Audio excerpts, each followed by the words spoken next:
All right, so enough about enough of the housekeeping here. Let's just get into the lesson content. So, creative soul and freedom. Yeah, I feel that drummers sometimes they are a little misguided when it comes to soloing. Drummers tend to work by themselves for a long time in their little practice room, working out all this combinations, all these licks, all these fancy combinations that you can do while you're soloing. But a lot of the times you're basically regurgitating stuff that you've been practicing by yourself. And, I did that for a long time, and that's cool. Except that I felt like I was not really in the moment. When I'm in a band and everybody's soloing and everybody's playing and we're interacting, I really like to be in the moment. And I realized that I wasn't because of all this million combinations that I had worked out by myself in my practice room.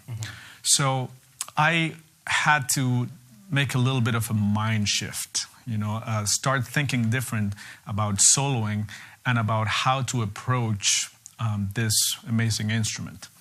And it's funny because if you have played for a long time like I have, you have a lot at your disposal just by reflex.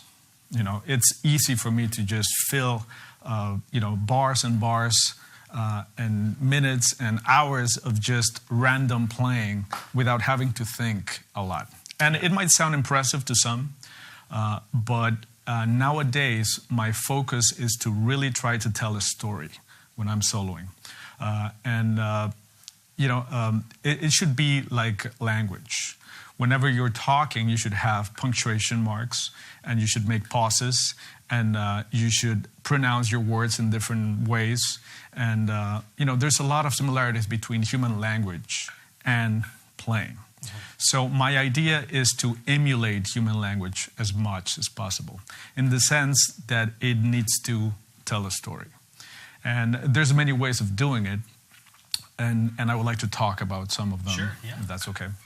So the main thing we need to address is something called motivic development. Okay. And a motif is an idea. And I strongly believe that anything can be a motif. Anything can be an idea. What is going to make it become an idea or not become an idea is what we're going to do with it after, right? So if I play anything random, it might sound random at first, but if I try to make sense out of that randomness, then it becomes an idea, it becomes a motif, and you can start developing that. Okay. And this comes from a concept that I call the random line concept. The random line concept is very basic. I used to play a game with my mom when I was a kid, where the game is just, you have a blank sheet of paper, and you have two players, and you have a pen or a pencil. So one of the players draws literally a random line. It's just one continuous line, but you shouldn't be thinking what that line is. You just draw it. And then you give it to the other player, and then you see the line, and you try to find some shape to it. So if it's a curved line, then you're like, okay, maybe if I complete it here and then I make this over here, then all of a sudden you have a car or a house or something like that. So, it's a very simple little game. But the idea behind it is that from randomness, then becomes something concrete, something solid. And that's the idea behind what I'm trying to do. Okay. I don't want to think ahead of time what it is that I'm going to play. I would like just to play absolutely anything that my hands want to play, even without thinking. And then that's when the thought process begins. Okay. Right? So I can throw anything with my hands, and then that's why space is so important. Because space is what allows you to think and then try to finish the phrase. Okay. I see what you mean. So a very clear example. I love this example because it has also history. So what I'm going to do now is just play a very common drum lick that pretty much all of us could play. It's nothing too complicated. But what I'm going to try to demonstrate is how that can either become an idea or can become nothing. Okay. Okay, so here we go. The lick or the idea is this. That's it. Okay. Very simple. So if I do this and then do something completely different afterwards, it doesn't become an idea. I'm going to play it as an example.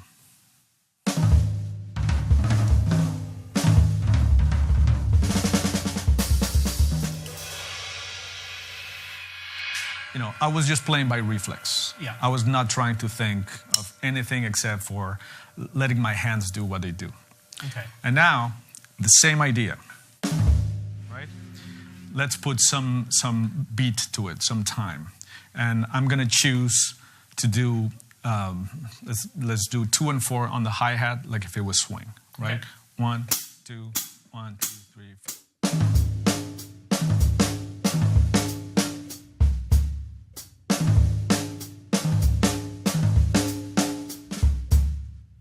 That's a very famous lick that Max Roach played. So to me, that's one of the most perfect examples of developing something. You know, you have this sound, you repeat it, and then you answer it. Okay. So it's the question and answer. So for example, you know, to everybody that is watching right now, a perfect example of question and answer is da da da da da da da da da. Dun, dun, dun, dun, dun, dun, dun, dun. Good intonation, man. Thank Or you. da da da da da. Dun, dun. Perfect. That's question and answer. Question and answer. Okay. Yeah. So when I do anything soloing wise, I always try to do the question and answer thing. I leave space and I try to develop an idea. Gotcha. Mm-hmm. So is that the biggest thing you think of when you're doing your solos? Is that question and answer type of concept? I mean, it's all together, but what this does is it helps your playing to have a sense of organization. Because like I did on the first example, you know, anything that you play can sound random, right? But what you're going to do after that is what is going to determine if that became an idea or not. And I'm going to give a very extreme example right now. Something that probably anybody would say, well, that's not an idea. You know, that's just a random hit. So let's say that I go like,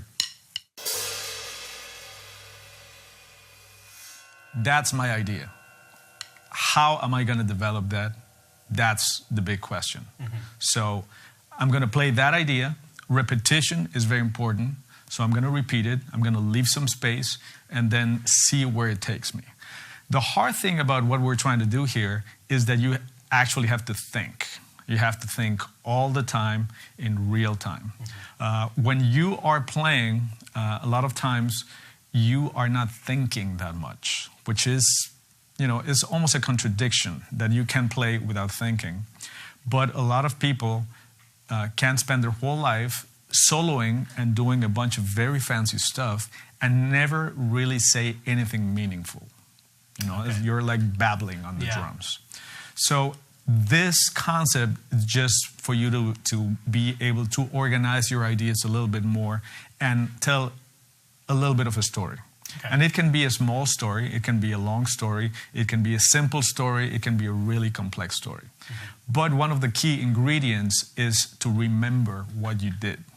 Because if you don't remember what you did and you try to play something really fancy right off the bat, then it's going to be really hard to repeat it.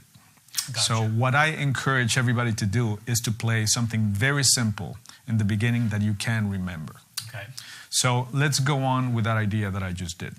So what I'm going to do now is play that idea, leave some space, repeat it, and see where that takes me and see how I can apply this question and answer concept. Okay, here we go.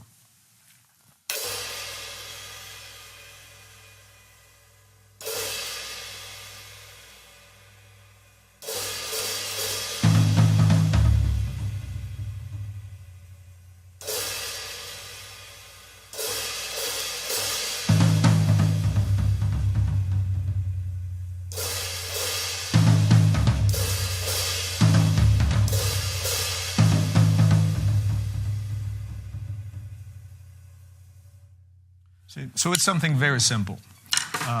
I repeated the idea, I played it in a couple of different ways, and then I try to find an answer for that question that I posed for myself, which is, what comes out afterwards? Blah, blah, blah, blah, blah, blah, blah, blah. And that's something that I chose right now, but it could be something completely different.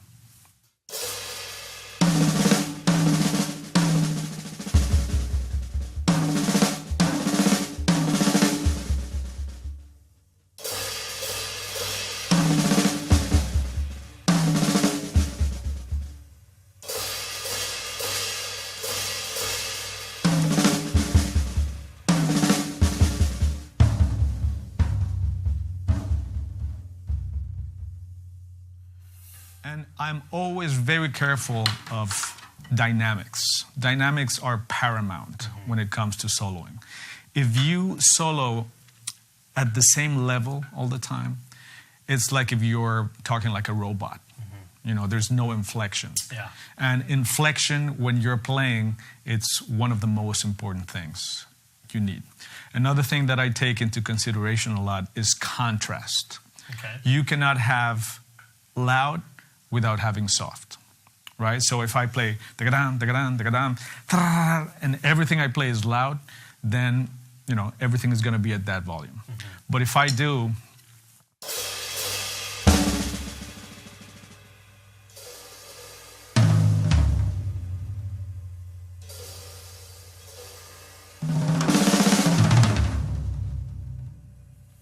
So the drum set has a huge range.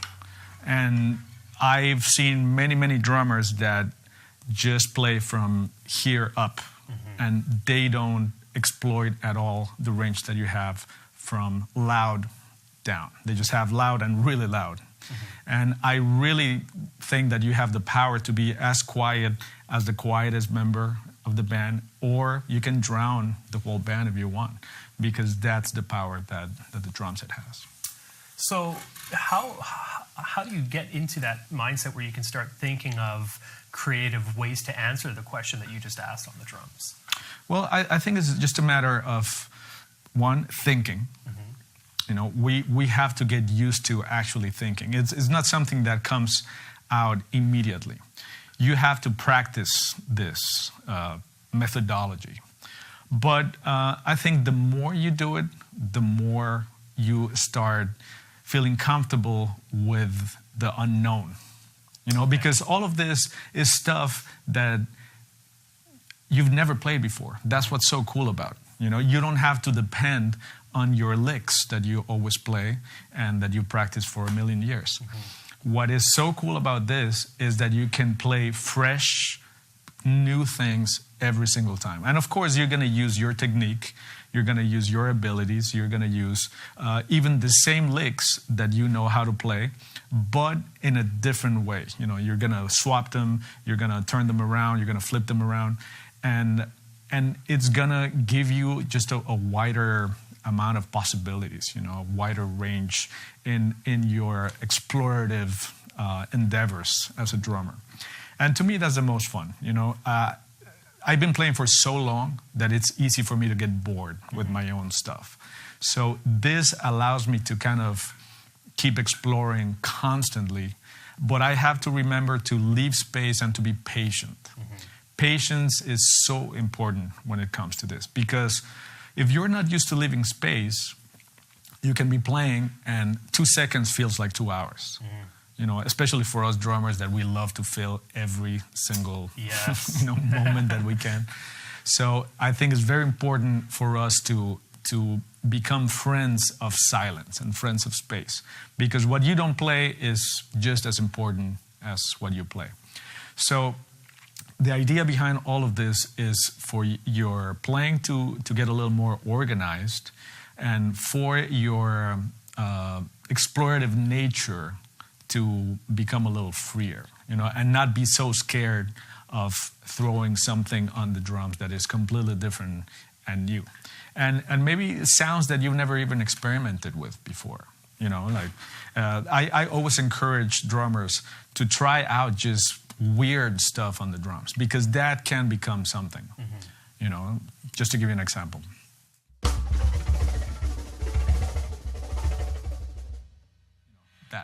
So cool. Yeah. So Yeah.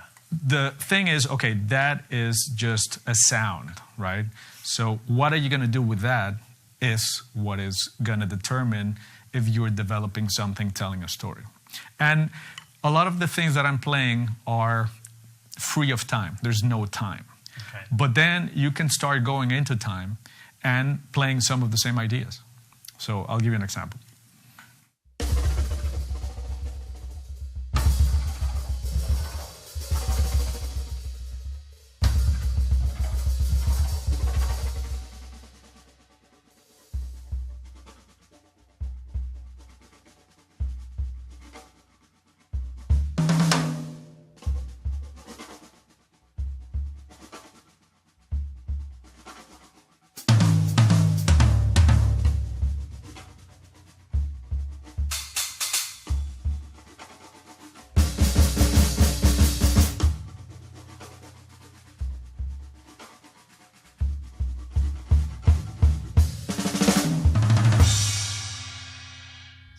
Nothing that I'm playing right now is planned out. I'm completely just improvising and just waiting to see where the music takes me.